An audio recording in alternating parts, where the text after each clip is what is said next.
Hello friends, today we are going to discuss about a very important questions that pertains to every single student who is wanting for a good college। हाँ दोस्तों, 12वीं पास करने के बाद हर student की यही इच्छा होती है कि उसे एक अच्छा से अच्छा कॉलेज मिले जहाँ से वो अपने करियर की उड़ान को एक नई दिशा दे सके।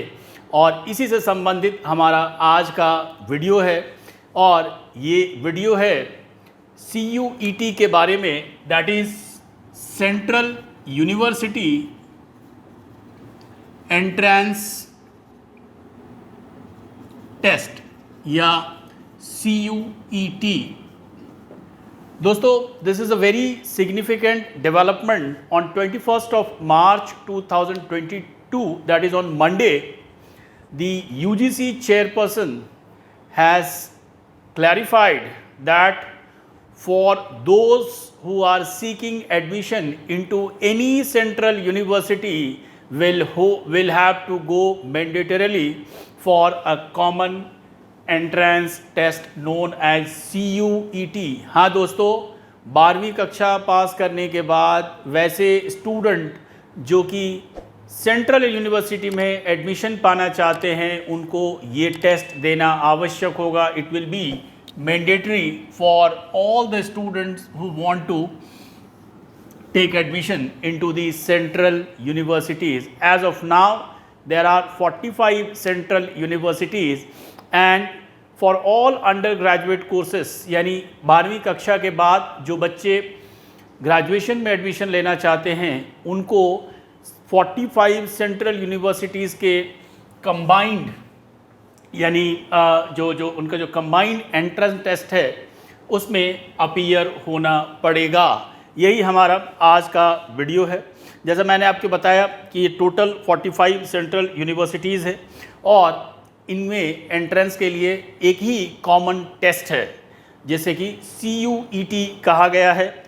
अब सवाल ये है कि इससे पहले भी इस तरीके के प्रयास किए गए थे 2010 में, जिसे CU सेट कहते थे, central university common entrance test, but वो सक्सेसफुल नहीं हो पाया क्योंकि ज़्यादा यूनिवर्सिटीज़ ने उसमें बहुत ज़्यादा उसमें इंटरेस्ट शो नहीं किया था। बट फाइनली अभी UGC की तरफ से यूनिवर्सिटी ग्रांट कमीशन की तरफ से ये क्लैरिफाई किया गया है कि सारे सेंट्रल यूनिवर्सिटीज़ के अंदर एडमिशन टेस्ट मैंडेटरी होंगे और ये नेशनल एजुकेशन पॉलिसी NEP 2020 के जो प्रोविजंस हैं उसके अकॉर्डिंग है, जहाँ पे कि ये कहा गया है कि किसी भी स्टूडेंट को अगर वो कॉलेज की पढ़ाई करना चाहता है 12th पास करने के बाद तो उसे एक एंट्रेंस एग्ज़ामिनेशन क्लियर होना करना पड़ेगा, उसके बाद ही वो कॉलेज में दाखिला पा सकते हैं।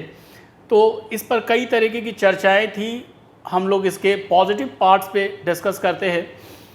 जो पहले ये कहा जाता था कि खास करके दिल्ली यूनिवर्सिटीज़ में 99% 100% मार्क्स लाने वाले लोगों को ही अच्छे कोर्सेज में एडमिशन मिलता था।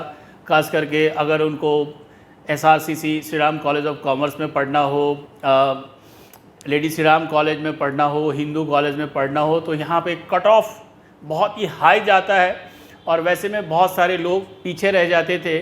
कुछ लोगों का ऐसा भी मानना था कि जिनका 98% है और जिनका 99% है, दोनों के इंटेलेक्चुअल कैपेबिलिटी में कोई बहुत ज़्यादा फ़र्क नहीं होगा, बट कट ऑफ का एक क्राइटेरिया होता है जिसे फॉलो करना होगा।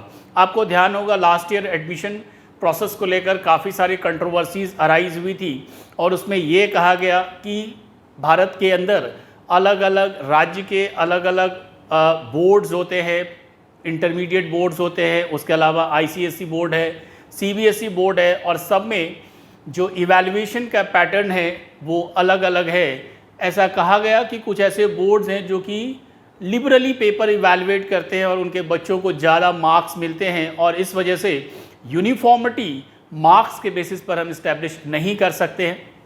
इसी कॉन्टेक्स्ट में और NEP का जो रिकमेंडेशन था न्यू एजुकेशन पॉलिसी 2020, उस रिकमेंडेशन के बेसिस पर ये फाइनली UGC ने डिसाइड किया there will be a mandatory common entrance test for admission into the universities, particularly the central universities तो एज ऑफ नाउ सिर्फ ये सेंट्रल यूनिवर्सिटीज़ के लिए है, लेकिन आने वाले समय में इस स्कोर को कई और यूनिवर्सिटीज़ भी एक्सेप्ट कर सकती हैं। तो आपको जैसा पता होगा कि सेंट्रल यूनिवर्सिटीज़ देश के जो प्रीमियर इंस्टीट्यूट्स हैं वो सारे सेंट्रल यूनिवर्सिटीज़ के अंदर आते हैं। तो जब ये डिसाइड कर लिया गया है कि अब एक कॉमन एंट्रेंस टेस्ट होना है, तो वैसे में एक एजेंसी है जिसको कि गवर्नमेंट ने अप्रूव किया है, उसका नाम है NTA। So national testing agency will be the concerned authority that will conduct the examination. तो आइए अब हम लोग चर्चा करते हैं कि इस एग्ज़ाम का प्रोसीजर क्या होगा। तो जैसा मैंने पहले बताया कि इसके लिए एक संस्था है नेशनल टेस्टिंग एजेंसी NTA, जो कि अभी भी JEE मेंस का एग्ज़ाम लेती है। उसके अलावा जो पोस्ट ग्रेजुएट कोर्सेस के एडमिशन टेस्ट होते हैं वो कंडक्ट करते हैं, UGC नेट के एग्ज़ाम्स ये लेते हैं। तो NTA एक कंप्यूटर बेस्ड टेस्ट ऑर्गेनाइज करेगा जिसमें कि बच्चे अपीयर हो सकते हैं। इसकी खास बात यह है कि इस एग्ज़ाम को 13 भाषाओं में दिया जा सकता है। ये जो एंट्रेंस टेस्ट है, सेंट्रल यूनिवर्सिटी एंट्रेंस टेस्ट, इसे 13 भाषाओं में दिया जा सकता है। हिंदी, अंग्रेजी के अलावा भारत में बोली जाने वाली प्रमुखतया भाषा को इसके अंदर इंक्लूड किया गया है, चाहे वो पंजाबी हो, चाहे वो हिंदी हो, चाहे वो गुजराती हो, मराठी हो, कन्नड़ हो, मलयालम हो, तेलुगु हो, तमिल हो, उड़िया हो, बांग्ला हो, असमी हो, उर्दू हो, तो इंग्लिश हो। इस तरीके से 13 भाषाओं को इसके अंदर शामिल किया गया है। इसमें से किसी भी भाषा में आप टेस्ट दे सकते हैं। वैसे में कुछ ऐसे राज्य जो ये कहते थे कि उनके बच्चे वर्नैकुलर में अच्छा परफॉर्म कर सकते हैं, क्योंकि इंग्लिश में कुछ एंट्रेंस एग्जामिनेशन होते हैं जिसकी वजह से वो बेहतर परफॉर्म नहीं कर सकते हैं, तो लैंग्वेज के लेवल पे जो डिस्क्रिपेंसी थी उसको भी रिमूव करने की कोशिश की गई है। हाँ दोस्तों, इसके अंदर 13 भाषाओं में एग्ज़ाम कंडक्ट किए जाएंगे। अब आइए हम समझते हैं कि टेस्ट का स्ट्रक्चर कैसा होगा। इससे पहले एक दो बातें मैं बता दूं कि जो एग्जामिनेशन का डेट आने वाला है, जो exam shall be conducted in the first week of July, और इसका जो फॉर्म फिलअप होगा, नोटिफिकेशन या फॉर्म फिलअप होगा, वो फर्स्ट वीक ऑफ अप्रैल से होगा। फर्स्ट वीक ऑफ अप्रैल से आप फॉर्म फिलअप कर सकते हैं। जब भी कोई नया नोटिफिकेशन आएगा तो हम वीडियो के माध्यम से आपको पहुंचाएंगे। अब हम ये समझते हैं कि एग्ज़ाम का स्ट्रक्चर क्या होगा। तो ये एग्ज़ाम के अंदर असल में 3 पार्ट होंगे। So this exam shall be consisting of 3 parts. Part 1 will be test of language. Part 1 में लैंग्वेज का टेस्ट होगा, और जो 13 लैंग्वेजेस हमने बताया आपको, उसमें से किसी भी लैंग्वेज में आप ये टेस्ट दे सकते हैं। हिंदी, इंग्लिश के अलावा भारत में बोले जाने वाली किसी भी भाषा, जिसमें तमिल, मलयाली, गुजराती, मराठी, बंगाली, असमिया सभी भाषाएं शामिल हैं। आप इनमें से किसी भी भाषा में क्या है, ये टेस्ट दे सकते हैं। लैंग्वेज प्रोफिशिएंसी के टेस्ट में मेनली कॉम्प्रिहेंसिव होगा, कॉम्प्रिहेंशन होगा, एंटोनिम्स होंगे, सिनोनिम्स होंगे, कुछ वर्ड स्ट्रक्चर्स के ऊपर सवाल होंगे। तो ये होगा पहला टेस्ट, जिसे हम लैंग्वेज प्रोफिशिएंसी टेस्ट कहते हैं। जो पार्ट 2 होगा, that shall be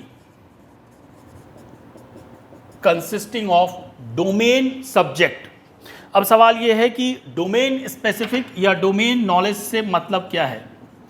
domain specific test होगा। ये कहने का मतलब है कि आप जिस कोर्स में एडमिशन लेना चाहते हैं उससे संबंधित टेस्ट आपको देने पड़ेंगे, और ये टेस्ट NCERT का जो सिलेबस होगा 11th-12th स्कूल का, उसके बेसिस पर आधारित होगा। ऐसे टोटल 27 डोमेन हैं। देयर विल बी 27 डोमेन्स जिसके लिए कि ये टेस्ट कंडक्ट किए जाएंगे। डोमेन्स का मतलब इसके अंदर जो एरियाज़ है, जैसे कि सोशल साइंसेस के सब्जेक्ट होंगे, history, political science, geography, sociology, उसी तरीके से कॉमर्स के अंदर कॉमर्स, अकाउंटिंग, बिजनेस स्टडीज़, ये सारे अलग अलग कोर्सेज होंगे। उसी तरीके से साइंस के कोर्सेज होंगे, biology, bio informatics, biotechnology, then physics, chemistry, mathematics, इस तरीके के कोर्सेज होंगे। बिजनेस स्टडीज़ के कोर्सेज हो सकते हैं, लॉ के कोर्सेज हो सकते हैं, फाइन आर्ट के कोर्सेज हो सकते हैं। तो ऐसे टोटल 27 डोमेन्स होंगे जिसके लिए कि ये एप्लीकेशन इनवाइट किए जाएंगे, जिसके लिए ये सेकंड पार्ट का टेस्ट होगा। इसमें किसी भी इंडिविजुअल कैंडिडेट को, an individual candidate can opt for minimum 1, कम से कम एक डोमेन के लिए उसको टेस्ट देना है, और मैक्सिमम वो 6 डोमेन के लिए टेस्ट दे सकता है। 1 से लेकर 6 डोमेन के लिए वो टेस्ट दे सकता है। अब कौन से डोमेन का टेस्ट कौन से कोर्स को कवर करता है, ये अलग अलग यूनिवर्सिटीज़ डिसाइड करेंगी, राइट। जो तीसरा पार्ट होगा इसका, part 3, that will be a general kind of test. इस जनरल टेस्ट के अंदर जो let us write it, general test, इसके अंदर जनरल नॉलेज का टेस्ट होगा, करंट अफेयर्स का टेस्ट होगा, जनरल मेंटल एबिलिटी जिसके तहत quantitative aptitude, reasoning, verbal, non verbal, उसके अलावा लॉजिकल एंड एनालिटिकल रीजनिंग, ये सारे टेस्ट होंगे पार्ट 3 के तहत। तो इसका जो अभिप्राय है, इसका जो ऑब्जेक्टिव है, वो अलग अलग यूनिवर्सिटीज़ डिसाइड करेंगे कि कौन से कोर्स के हिसाब से आपको ये टेस्ट देना है या नहीं है। यानी हर कैंडिडेट को अलग अलग कोर्सेज के हिसाब से अलग अलग यूनिवर्सिटीज़ में कहीं पे ये पार्ट 3 मैंडेटरी होगा और कहीं पे मैंडेटरी नहीं भी हो सकता है। सारे कोर्सेज के लिए पार्ट 3 का एग्ज़ाम देना ज़रूरी नहीं होगा।